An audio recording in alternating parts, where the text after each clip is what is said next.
오늘 말씀은 마태복음 1장 1절에서 17절 말씀입니다. 마태복음 1장 1절에서 17절 말씀입니다. 신약성경 1페이지에 있습니다. 봉독하겠습니다. 아브라함과 다윗의 자손 예수 그리스도의 계보라.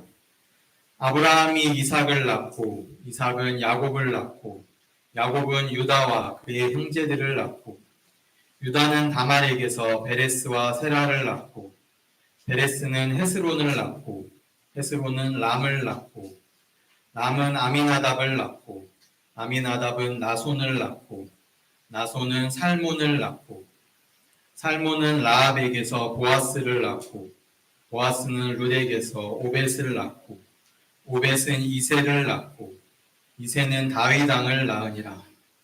다윗은 우리아의 아내에게서 솔로몬을 낳고 솔로몬은 르호보암을 낳고 르호보암은 아비야를 낳고 아비야는 아사를 낳고 아사는 여호사밧을 낳고 여호사밧은 요람을 낳고 요람은 우시야를 낳고 우시야는 요담을 낳고 요담은 아하스를 낳고 아하스는 히스기야를 낳고 히스기야는 므낫세를 낳고 므낫세는 아몬을 낳고 아몬은 요시야를 낳고 바벨론으로 사로잡혀 갈 때 요시야는 여고냐와 그의 형제들을 낳으니라. 바벨론으로 사로잡혀 간 후에 여고냐는 스알디엘을 낳고 스알디엘은 스룹바벨을 낳고 스룹바벨은 아비웃을 낳고 아비웃은 엘리야김을 낳고 엘리야김은 아소르를 낳고 아소르는 사독을 낳고 사독은 아킴을 낳고 아킴은 엘리웃을 낳고 엘리웃은 엘르아살을 낳고 엘르아살은 mat단을 낳고 mat단은 야곱을 낳고 야곱은 마리아의 남편 요셉을 낳았으니 마리아에게서 그리스도라 칭하는 예수가 나시니라. 그런즉 모든 대수가 아브라함부터 다윗까지 14대요 다윗부터 바벨론으로 사로잡혀 갈 때까지 14대요 바벨론으로 사로잡혀 간 후부터 그리스도까지 14대더라. 이것은 오늘 우리에게 주시는 하나님 말씀입니다.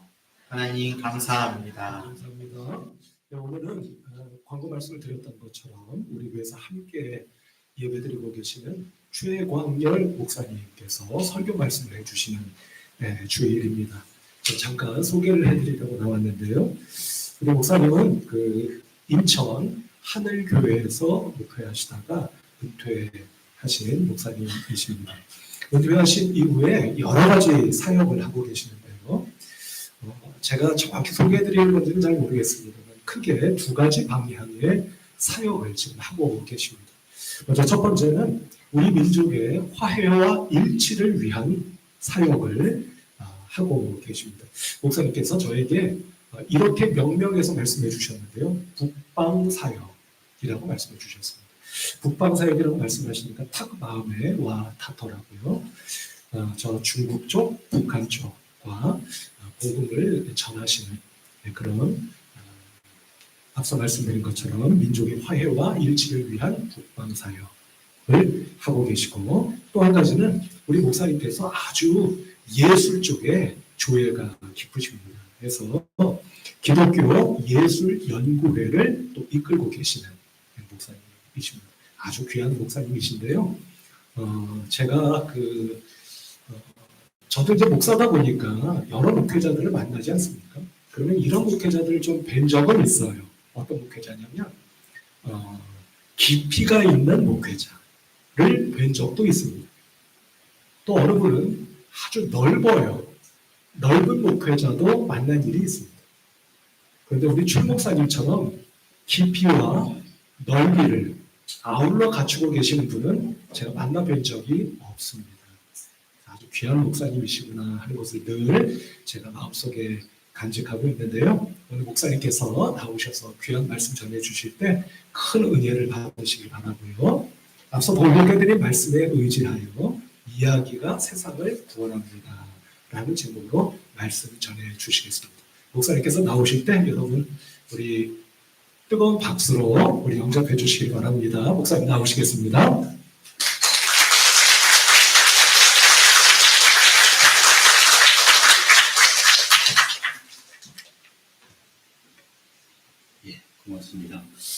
우리 주님의 은총과 평강이 사랑하는 교우 여러분들과 또 여러분들의 가정에 함께 있기를 바랍니다. 그리스 철학자 플라톤이 전하는 동굴 이야기라고 하는 그런 이야기가 있습니다. 그에 의하면 인생은 깊은 동굴에 사는 죄수의 모습으로 설명하고 있습니다. 깊은 동굴이 있고 그 안에는 죄수들이 가득 있는데 이 죄수들의 손과 발에는 사슬이 매어 있고 이들은 모두 얼굴을 벽을 향하고 있습니다. 그리고 동굴 가운데 횃불이 타고 있는데 그 그림자가 동굴 벽에 일렁거리면서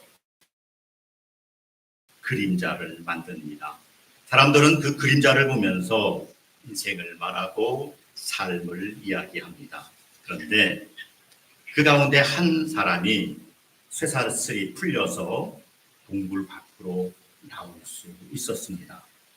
캄캄한 동굴을 벗어나 밖에 나와 보았더니 전에 한 번도 본 적이 없고 한 번도 상상하지 못했던 그런 세계가 펼쳐져 있었습니다. 하늘, 나무, 강, 바람, 따뜻한 햇볕, 이 죄수에게는 놀라운 모습이었습니다.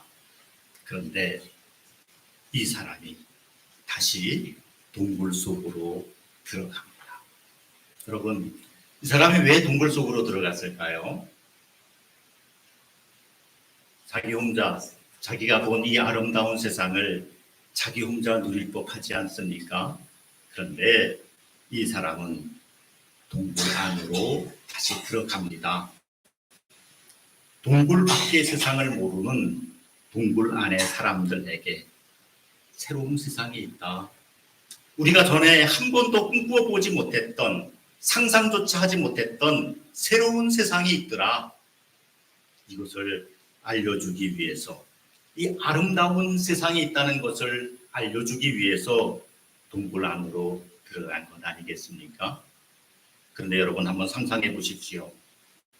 과연 이 사람은 동굴 안 사람들에게 환대를 받았을까요? 환영을 받았을까요? 아니면 미쳤다고 손가락질과 핍박을 받았을까요? 여러분 생각은 어떠십니까? 동굴 밖을 본 사람이 동굴 안의 세계에 갇혀있는 사람들에게 돌아갔을 때 그 반응이 과연 어떠했을까? 플라톤은 동굴 밖의 세계를 경험한 사람을 철학자라고 상정하는 것 같습니다. 그런데 우리는 이것을 믿음으로 치환할 수가 있습니다. 오늘 여러분과 저는 동굴 밖의 세상을 본 사람들 아닙니까? 인간이 가지고 있는 죄와 죽음의 한계 밖의 세상, 그 은총의 세상을 경험한 자들이 아니겠습니까?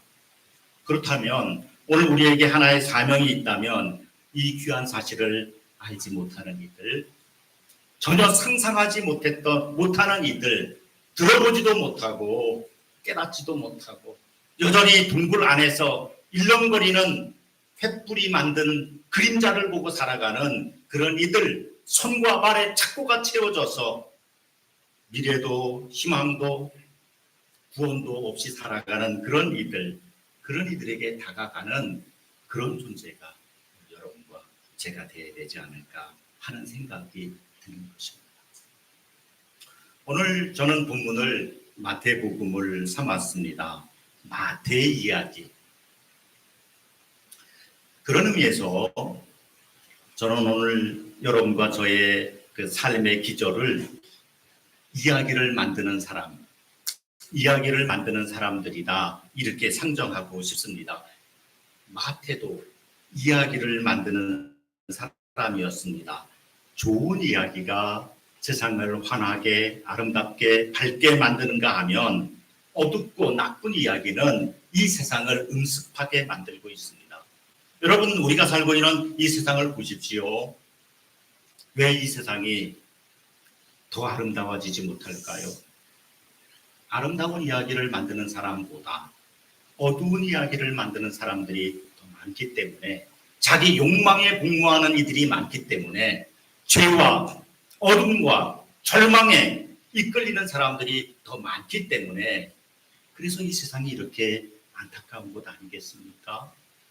그나마 다행인 것은 우리 주님 예수 그리스도의 그 은총을 받은 이들에 의하여서 이 세상이 조금 더 아름답게, 조금 더 환하게 아름다운 이야기를 이어가는 그런 일들이 있어지고 있다 생각합니다. 오늘 본문을 기록한 마태는 좋은 이야기를 만드는 사람입니다.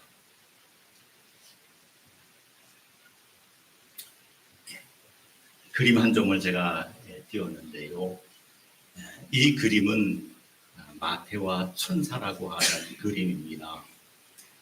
저 뒤에 천사가 마태의 귀에다 대고 무언가를 이야기하고 있습니다. 마태의 앞에는 공책이 놓여져 있고, 그리고 연필로 뭔가를 기록하고 있습니다. 그런데 이 마태는 천사가 들려주는 말을 그대로 받아 쓰는 것이 아니라, 천사가 하고 있는 말이 사실인가? 정말 그런가? 내가 기억하고 있는 예수님의 삶과 가르침이 정말 그런가? 그렇게 생각하고 글을 쓰고 있습니다. 여러분들께서 이 그림이 갖고 있는 의미가 어떤지 잘 모르시겠습니다만은, 혹시 기회가 되면 카라바조라고 하는 사람의 그림 가운데 마태의 영감이라고 하는 그림이 있는데, 이 두 그림을 비교하면 이 렘브란트가 그린 이 그림이 탁월하구나 하는 것을 느낄 수가 있습니다. 이 그림을 신학적으로 표현을 하면 유기적 영감이다, 이렇게 표현할 수가 있습니다. 하나님께서 마태를 통해서 마태복음을 쓰신 것은 맞는데, 마태를 기계적으로 사용하지 않으시고 그의 인격과 그의 문필과 그의 경험과 그의 인격을 통해서 마태복음을 기록하게 하셨다 하는 것입니다. 그런데 이런 마태도요, 한때는 좋은 이야기를 만드는 사람이 아니라 나쁜 이야기를 만드는 사람 편에 섰던 존재입니다. 여러분, 마태는요, 레위 가문의 사람이었습니다.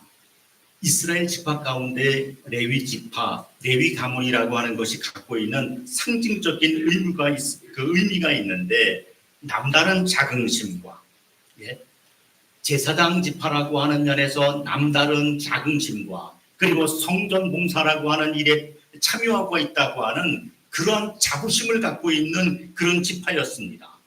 그런데 이 마태가 살던 시대가 어떤 시대인가 하면, 로마가 다스리는 시대였고, 이스라엘은 로마의 속국, 로마의 식민지가 되던 시대였습니다. 아무리 마태가 속한 레위 지파가 대단한 자부심과 자긍심을 갖고 있다 하더라도, 로마가 다스리는 그런 시대에 이 자긍심은 끈떨어진 연처럼, 끈떨어진 갓처럼 의미가 없다고 생각했습니다. 그래서 마태는 로마 식민 정책의 앞잡이가 되어서 동족의 고요를 빠는 그런 세리가 되었습니다.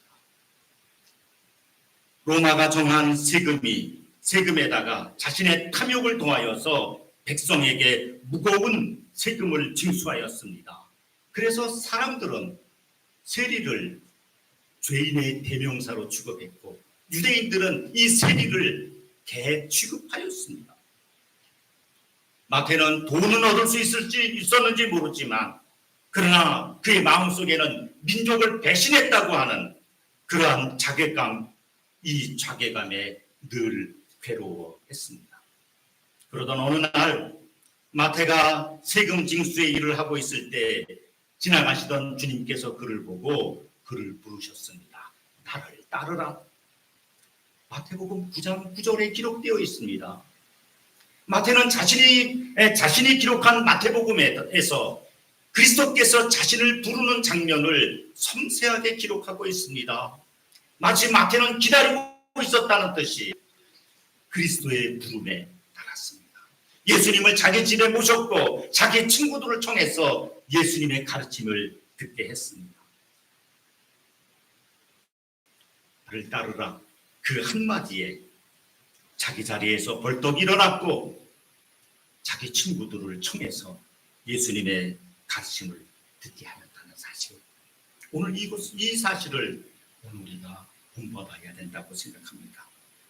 마태는 주님 가까이에서 그 가르침을 들으며 제자의 길을 오롯이 걸었습니다. 주님께서 십자가에서 죽으시고 부활 승천하신 후에는 주님의 가르침과 주님의 삶을 유대인 동포들에게 전했습니다. 초대교회는요, 유대인이 중심이 된 교회였습니다. 그러다가 교회가 핍박을 받으면서 이 유대인들이 각지로 흩어지면서 이방인 교회가 생겨지기 시작했습니다. 이런 무렵에 이 마태는 유대인 교회의 중심적인 지도자였습니다. 마태가 속한 교회는 대부분이 유대인들이었고 마태는 유대인이 중심이 된 자신의 신앙 공동체, 자신의 교회에서 복음을 강론하고 유대인들에게 세례를 주고 그리고 성도를 양육하고 교회를 확장시켰습니다. 그러던 중에 주 예수 그리스도의 삶과 가르침의 이야기를 글로 쓰기로 마음을 먹었습니다. 글을 쓰는 것에는요, 적어도 세 가지 이유가 있습니다. 하나는 뭔가 하면 내가 알고 있는 것, 내가 경험한 것, 내가 그리스도를 만나고 내가 그리스도의 가르침을 따르고 내가 본 그 예수 그리스도를 정리한다는 의미가 하나 있습니다. 정리한다. 내가 예수를 정리한다. 그리고 두 번째는요, 예수에 대한 가르침을 내가 보존해야 되겠다. 핍박받고 있는 교회 입장에서 보존이라고 하는 것이 얼마나 중요합니다. 만약 마태가 이런 보존을 하지 않았다면 그리스도의 가르침은 대를 이을 수가 없었을지도 모릅니다. 그리고 세 번째는 예수 그리스도의 또 다른 사람들에게 전할 예수 그리스도의 복음 진리를 정의하고 그리고 보관하고 그리고 전승하기 위해서 마태는 지금 마태복음을 기록하고 있는 것입니다. 여기서 우리가 배워야 할 것이 있습니다. 먼저 알고 있는 자는요, 아직 알고 있지 못한 자들에게 가르쳐 주어야 합니다. 마태는 자신이 섬기며 따랐던 예수님의 이야기를 자기 교회, 자기 신앙 공동체의 성도들에게 가르쳐 주었습니다. 그래서 이루어진 성경이 아름다운 이야기, 바로 마태복음입니다. 알고 있는 것을 나누지 않는 것은요, 큰 실수입니다. 알고 있는 것을 나누지 않는다는 것은요, 죄가 될 수도 있습니다.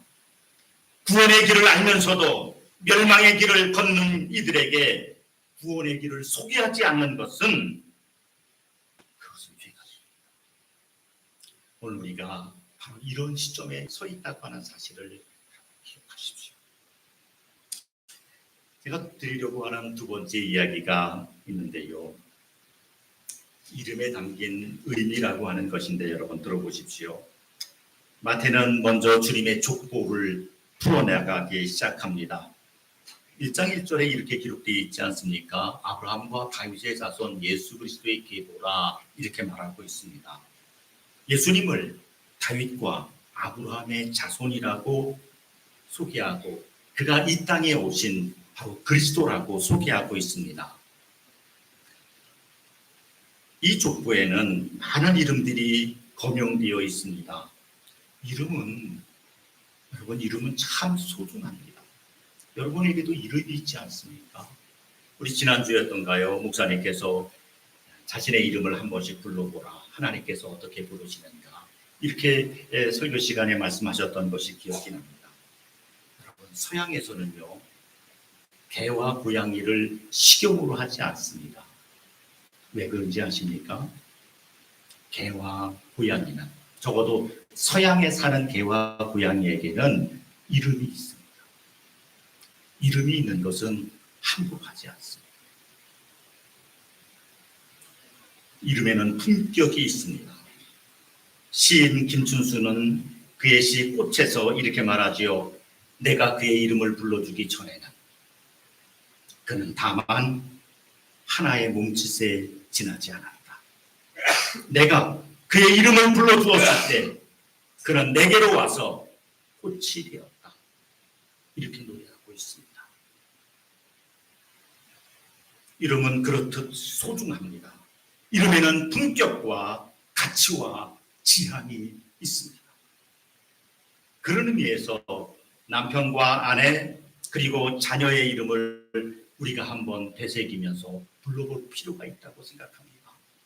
아무개 엄마, 아무개 아빠 또는 오빠 이런 이름 말고 이런 호칭 말고 그 인격과 인품과 가치와 지향을 포함하고 있는 그 이름을 불러주는 행위가 오늘 우리에게 참 필요하다고 하는 생각을 합니다. 아담은 하나님께서 만드신 피조물의 이름을 지었고요. 자신의 짝에게도 이름을 붙여주었습니다. 이름을 가지고 있다는 사실은 소중한 존재가 되었다는 뜻입니다. 군대에 가면 이름이 없습니다. 이름 대신 군번이라는 게 있지 않습니까? 감옥에 가도 이름이 없습니다. 번호로 불리워지는 것이죠.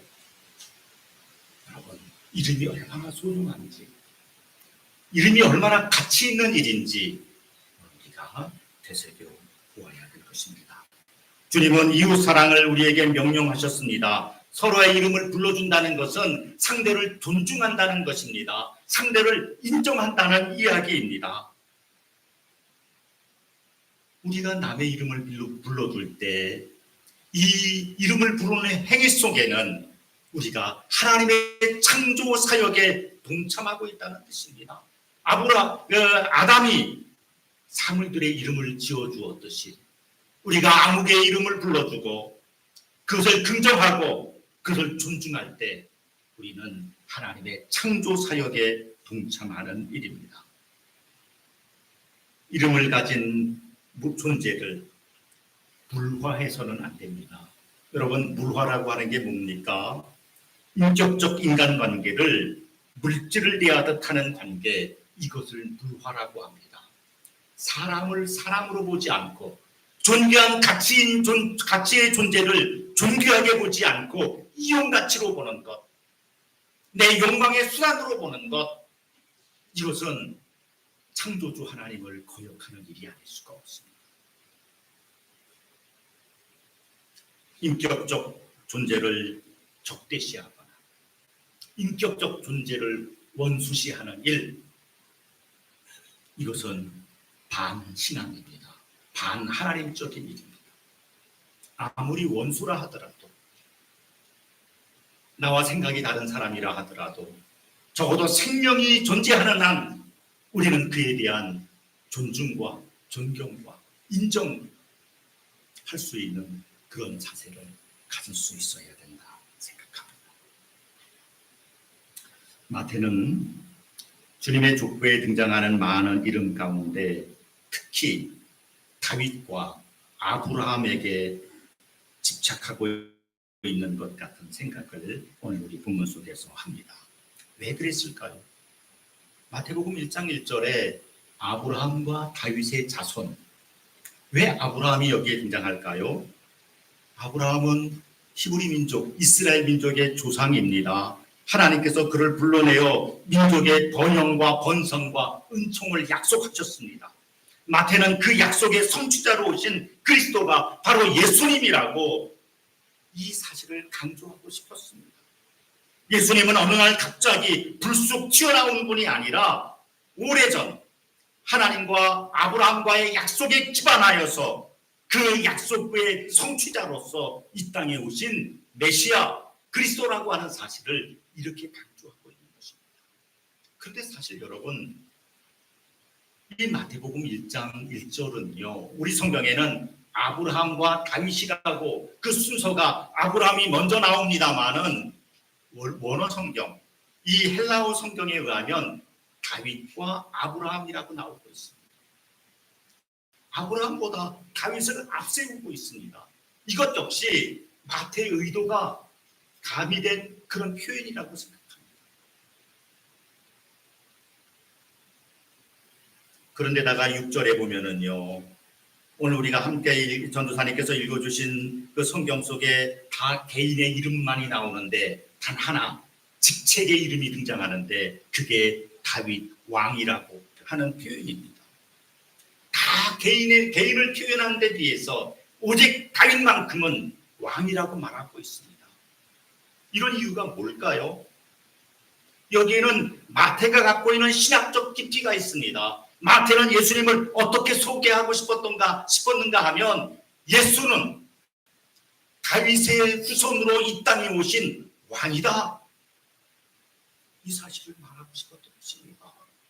아브라함도 강조해야 되지만 마태 입장에서는 예수님을 소개할 때 다윗을 더 강조하고 싶었던 것입니다. 우리가 성경을 보면서 그 마지막 17절에 보면은요, 이 족보를, 예수님의 족보를 14라고 하는 숫자로 나누고 있는 것을 여러분이 의아하게 보셨을 것입니다. 왜 14대요, 14대요, 14대라고 했을까? 아브라함부터 다윗까지, 다윗부터 그리고 이스라엘이 멸망할 때까지, 그리고 이스라엘이 바벨론으로 포로로 끌려간 다음부터 예수 그리스도에 이르기까지 왜 14대, 14대라고 말했을까요? 그리고 이 14대라고 하는 것은 사실일까요? 사실이 아닙니다. 아브라함부터 다윗에게 이르고 특별히 다윗에서 그 다음 바벨론 포로로 끌려갈 때까지의 14대는 사실과 다릅니다.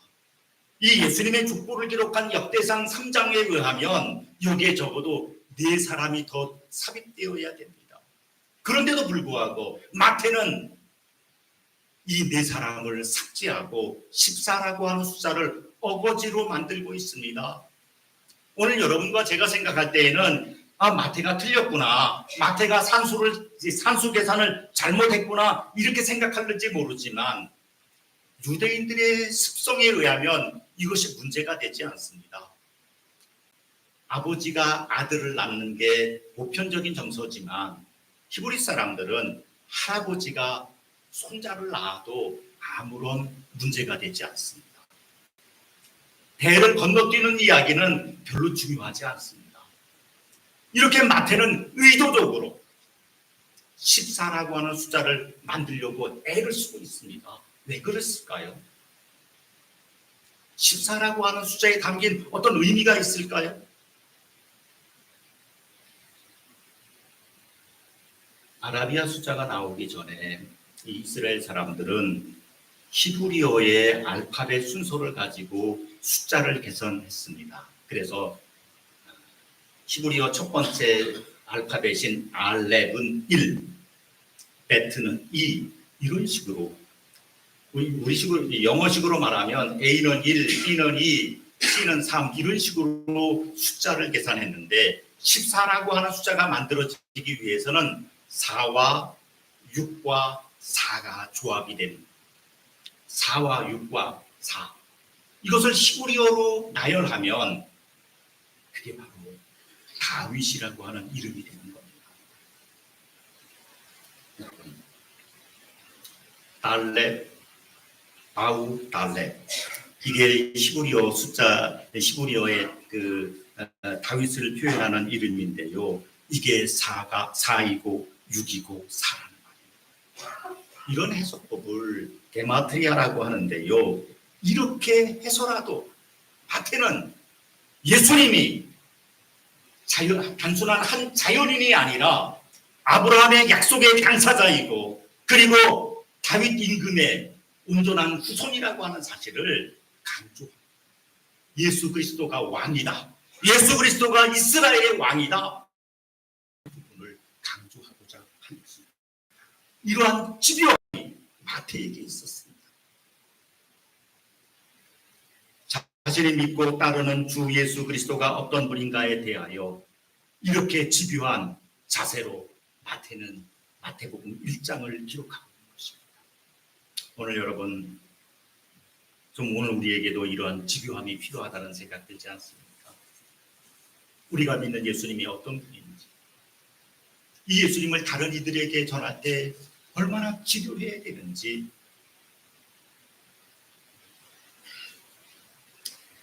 마태가 전하는 족보는 대개 남자들의 이름이 등장합니다.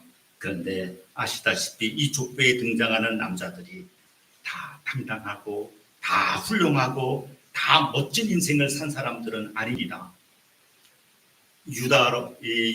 등장하는 유다나 다윗이나 또 유다 나라가 패망할 때 등장했던 여러 임금들은 하나님께 불순종하고 무력하고 죄를 짓고 그리고 포악하기도 했던 그런 존재들입니다. 마태는 과거의 이야기를 끄집어내어 그 이야기 속에 담긴 하나님의 의도를 해석하고 설명하고자 하는 열정이 가득했습니다. 마태는 누가 옳았다, 누가 틀렸다, 누가 맞았다, 누가 잘한다, 못한다 이 얘기를 하려고 하는 것이 아니라 흠결이 있는 이름임에도 불구하고 그러나 마태는 주저하지 않고 그들의 이름을 예수님의 족보에 올렸습니다. 어떤 의도가 있다고 생각하십니까? 이를 신학에서는 내러티브라고 하는데요. 우리말로 말하면 서사라고 이렇게 표현할 수 있을 것 같습니다. 성경은 단순한 사실의 기록이 아니라 인류 구원과 하나님 나라 건설이라고 하는 특정한 목적을 갖고 그 통일성 있게 잘 짜여져 있다는 말입니다. 성경이 단순한 사실을 기록한 것이 아니라 예수가 그리스도라고 하는 사실, 예수가 인류의 구세주라고 하는 사실, 하나님의 나라를 일구는 모퉁이 돌이라는 사실, 이것을 기록하기 위해서 잘 짜임새 있게 기록하고 있는 것, 그게 성경입니다. 그래서 우리는 성경 본문에서 사실을 읽을 뿐만 아니라 그 사실에 담겨져 있는 진실도 읽어야 합니다. 사실도 중요하지만 진실은 더 중요합니다. 남자들로 이어지는 이 족보 이야기에 불쑥 등장하는 5명의 여성이 있다는 것도 여러분 보시지요. 어떤 여성들이 등장합니까? 다말, 아합, 그리고 룻, 우리아의 아내, 그리고 마리아입니다. 이 5 여성의 공통점이 있는데요. 한결같이 부끄럽고 수치스럽고 떳떳하지 못한 사건들의 주인공이라는 것입니다. 다말은 시아버지 유다를 통하여서 자녀를 생산했습니다. 아합은 기생이었고요. 룻은 이방인이었습니다. 바세바는 우리아라고 하는 남편이 있었는데 다윗의 아내가 되었습니다. 그리고 마리아는 동정녀의 몸으로 아기를 잉태했습니다. 마태가 이런 여성들의 이름을 거명한 것은 이 여성들을 정죄하거나 손가락질하거나 부끄럽게 하기 위해서가 아닙니다. 이 여인들이 있었기에 믿음의 계보가 한결같이 이어질 수 있었다. 그리고 이 여성의 말미에 마리아라고 하는 한 순진한 동정녀가 있었기 때문에 그를 통해서 그리스도 예수가 이 땅에 오셨다. 자신은 멸시와 조롱을 받는 처지에 놓였지만 자식은 훌륭하게 키운 어머니들입니다. 여러분, 어머니는요, 이 어머니라는 단어는요, 이 세상에서 가장 아름다운 단어라고 하지 않습니까? 하나님께서 인생을 지으시고 그 인생에게 한 사람 한 사람에게 천사를 보내실 수가 없어서 천사 대신 어머니를 보내셨다는 이야기가 있지 않습니까?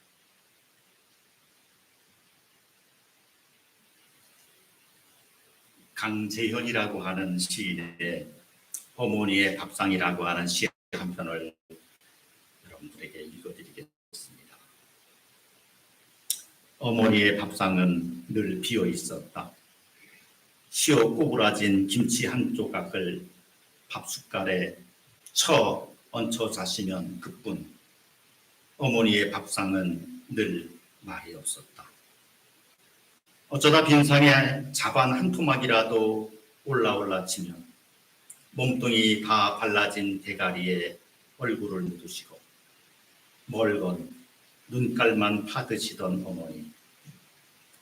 평생 가난에 이골이 난 어머니의 밥상은 형편이 아무리 좋아졌어도 자반의 맨살 맛을 모르시겠다는 듯 젓가락을 비틀어 눈가를 후비신다. 이제는 자반의 살맛을 보여드려야지.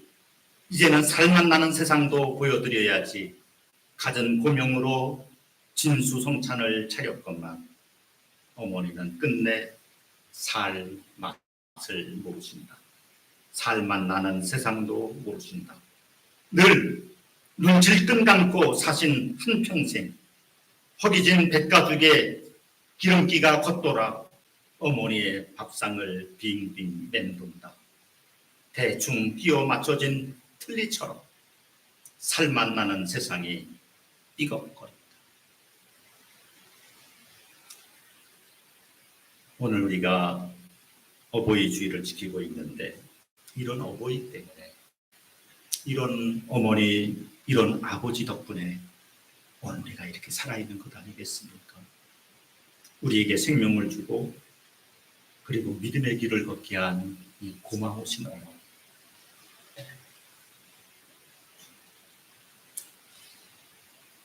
오늘 우리 가정에도 많은 이야기가 숨어 있다고 생각합니다. 예수님의 이야기에 많은 우여곡절, 예수님의 족보 속에 담겨져 있는 수많은 이야기가 있었듯이 오늘 우리에게도, 우리 가정에도 많은 이야기들이 있습니다. 어렵고 힘든 시절을 이겨낸 눈물겨운 사연들이 있습니다. 할아버지, 할머니, 아버지, 어머니의 이야기들을 기억해내고 그것을 찾아내는 일은 복된 가정을 만드는 일에 매우 필요한 일입니다. 저는 여러분들께서 여러분 가정에 숨겨져 있는 이야기들을 찾아내고 그것들을 자녀들과 함께 이야기하고 더 할 수만 있다면 누구 글 잘 쓰는 자녀들로 하여금 글을 쓰게 해서 아주 작지만 책으로라도 묶어내서 그것을 자손들에게 전해줄 수 있는 그런 기회가 있었으면 좋겠습니다. 슬픈 이야기가 없지 않았지만 그 슬픈 이야기 때문에 주눅들지 말고 힘들었던 시절이 없었던 것은 아니지만 그 힘들었던 것 때문에 내일을 포기하지 말고 부끄러워하지 않는 이런 태도가 우리에게 있어요. 우리 교회도 마찬가지 아닙니까? 교회가 오늘 이 자리에 이르기까지 70년이 지났다고 하지 않습니까? 그 과정에 수없이 많은 이야기가 있는데 그 이야기 속에서 하나님 나라를 건설하라고 하는 그 명령을 어떻게 수행했는지 그리고 우리는 앞으로 어떻게 이것을 이루어 나갈 것인지에 대한 그러한 우리의 의지와 지혜가 필요하다고 생각합니다. 우리 주 예수 그리스도의 이야기는 가장 아름다운 이야기입니다.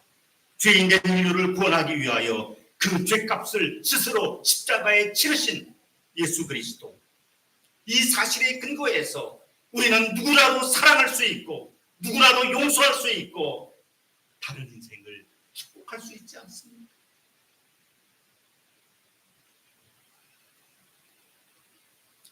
마지막 한 가지 말씀을 드리며 오늘 이야기를 마치겠습니다. 어떤 물건이 내 것이 되기 위해서는 두 가지 전제 조건이 있습니다. 하나는 내가 만들면 내 것입니다. 한 아이가 있었습니다. 이 아이가 조그마한 나무 토막을 하나 발견하고 이 나무 토막을 가지고 칼로 조각을 했습니다. 그래서 예쁜 작은 그 배를 만들었습니다.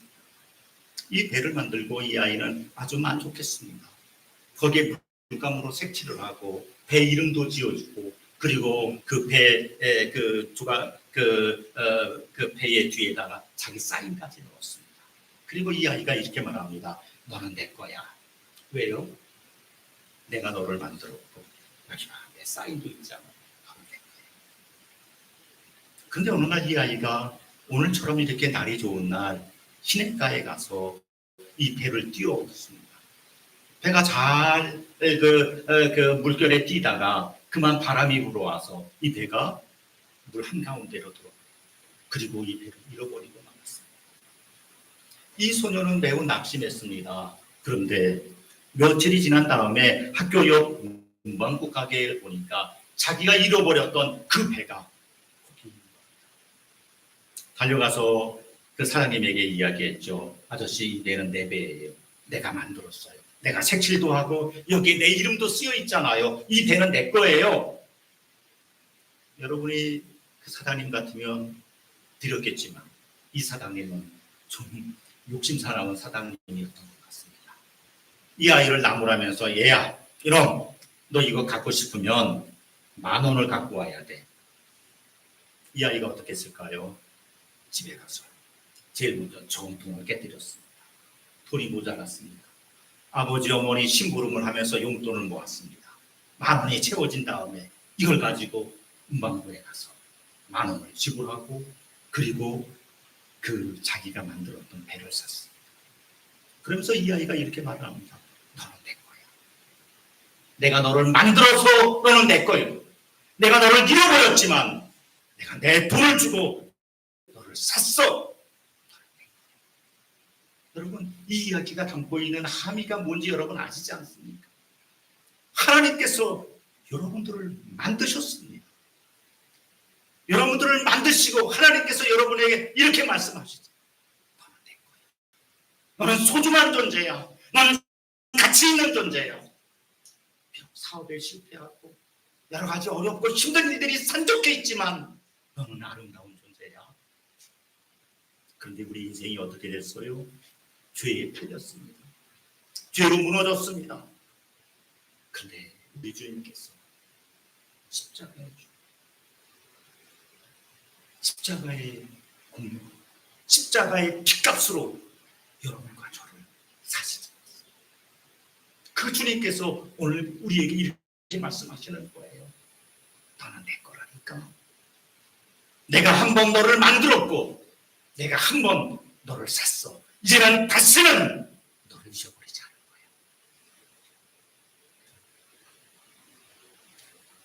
오늘 우리는 이 아름다운 이야기의 당사자들입니다. 이 아름다운 이야기를 가진 사람들은 아직 그것을 알지 못하는 이들에게 알려주어야 될 책임이 있습니다.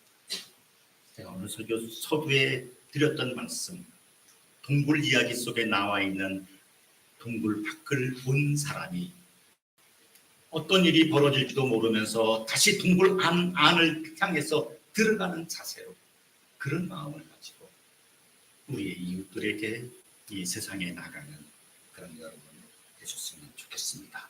아름다운 이야기로 사명을 감당하는 그러한 성도들이 되시기를 바랍니다. 기도하겠습니다.